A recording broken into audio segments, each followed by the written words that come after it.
அதனால தான் தேர்தல் கமிஷன் வந்து அன்புமணியை ஏற்றுக்குச்சு. ஆனால் யதார்த்தம் என்ன?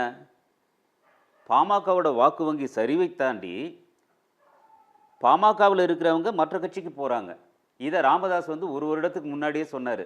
யாரும் பிஜேபிக்கு போகக்கூடாது, தொலைச்சி விடுவேன் தொலைச்சின்னு சொன்னார். இதில் பொதுக்குழுவில் சொன்னார். அதுக்கான காரணம் என்ன? ஏன் சொல்லணும்? இன்னைக்கு வந்து அந்த கட்சியில் இருக்கிற உறுப்பினர்களுக்கு வாய்ப்புகள் இருக்கு.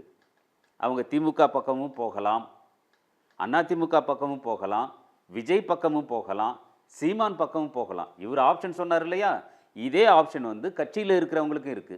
இந்த கலேபரத்தில் ரெண்டு பேரும் போட்டுக்கிற அடிதடியில் இல்ல நீங்க கம்பெனி சொன்னதுனாலே நான் ஒரு விஷயம் கேட்க வேண்டியிருக்கு. நீங்க ஒரு பிரியும் பொழுது சொல்லுங்க, யாருக்கு வந்து பிரியும் அப்படின்னு, யாருக்கு அதிகமா போகும், 50-50 பிரியாதுன்னு நீங்க. அப்போ மெஜாரிட்டி ஸ்டேக்ஸ் யாருக்கு போகுதுன்றத ஷேர் ஹோல்டரா இருக்கக்கூடியவர்கள் வந்து மக்கள் வந்து மூலதனம் இன்வெஸ்ட் பண்றவங்க தீர்மானிப்பாங்க இல்லையா, அவர்கள் பார்ப்பார்கள் இல்லையா. அப்போ அது போல இது பிரிவு ஏற்படும் பொழுது யாரிடம் பெரும்பான்மை இருக்குன்னு அது கூட்டணி வைக்க தயாராக இருக்கக்கூடியவர்கள் இல்லை இவர்களை ஏற்றுக்கொள்ள தயாராக இருக்கக்கூடிய கட்சிகளும் தீர்மானிப்பாங்கல்ல, யாருக்கிட்ட மெஜாரிட்டி ஸ்டேக்ஸ் இருக்குன்னு அவர்களும் யார்கிட்ட வந்து ஸ்ட்ரென்த் இருக்குன்னு பார்ப்பாங்க இல்லையா.